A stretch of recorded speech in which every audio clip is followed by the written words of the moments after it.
What's my favorite part about hosting Drive Facebook Live?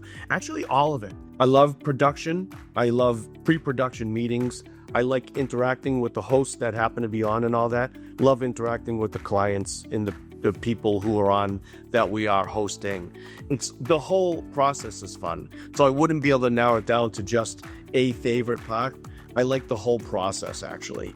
My favorite part about hosting Drive Facebook Live is getting to know the clients and getting to see where they are in their journey towards their version of success, because everybody has their own version and outlook on what success is. And I love to hear different people's stories and what that looks like for them and where they're at now.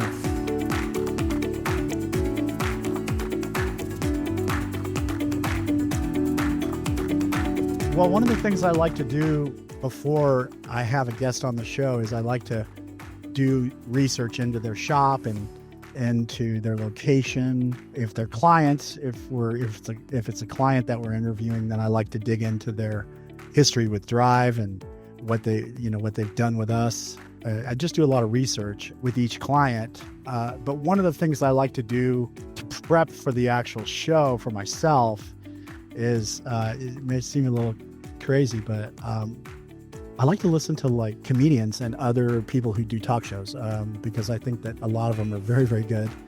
And I find the medium very entertaining. So I'll sometimes pull up a great interview that I remember just prior to going on live and watching that interview or something of that nature, just to inspire me.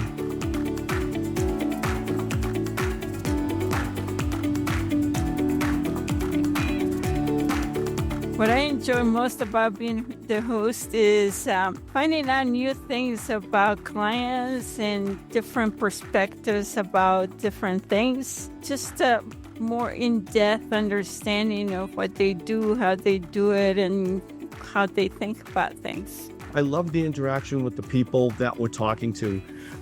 As many times as you think you know what people are going to say, you never do. And they always, every single time I've been on a show, somebody's always had a fresh point of view that I may not have particularly considered.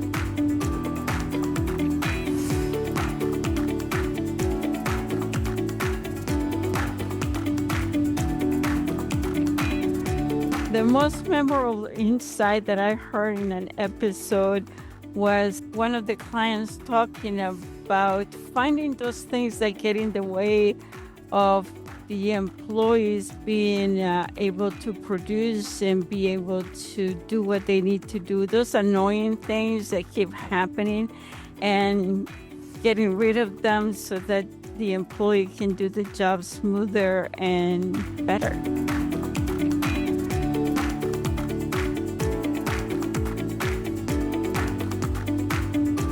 So one idea from the show that seems to resonate is just that topic of leadership and growth for all of the attendees, all the people that we've had on the show, people out in the audience. You know, again, it's just a story of growth, where you started, where you're at now, and where you're going.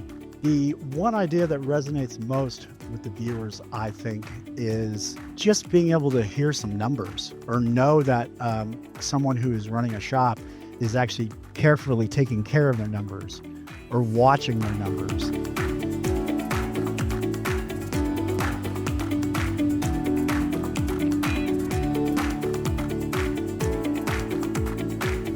There was one guest we had on the show that completely shifted my thoughts on how you lead a team in a shop.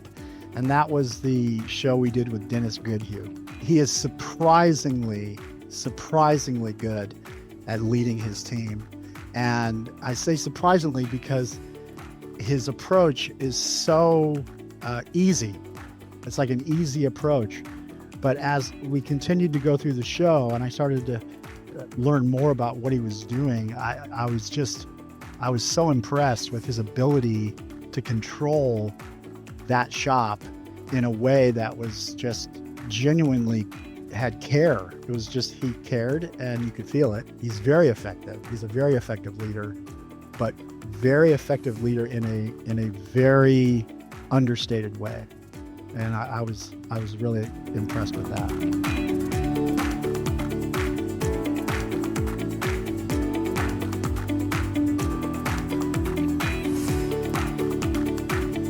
I would like to get more into the host program, HOST program. I believe that's going to help a lot of people, whether it be people that are already involved with Drive and all that sort of thing, and newcomers coming on.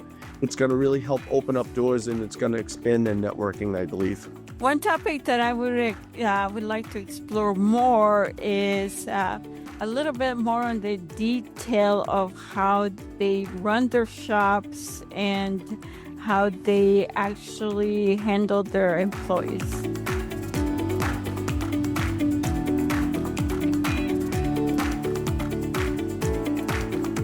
One takeaway that I've heard on the show that I think is a key takeaway is that the successful shops out there are the ones who are really doing well, are the ones who are listening to their Drive coaches and putting into action the things that they're telling them, and not being, let's say, stubborn or resistant to change, but rather just saying, you know what, I'm going to try that. I'm going to try that at my shop, and I'm going to see what happens.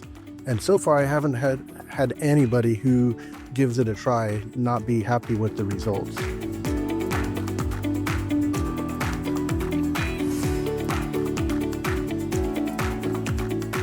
So you have, first and foremost, I'm going to lead with the best, and that's Karla, because she is the GOAT. Karla is as good as they come. She's very well tempered, and she's very knowledgeable, and she's got a lot of insight. And of course, Dan's a super nice guy. He's very good at what he does. He runs his shop very tight. He's got a very tight ship over there. And of course, Mr. Tony, Anthony himself.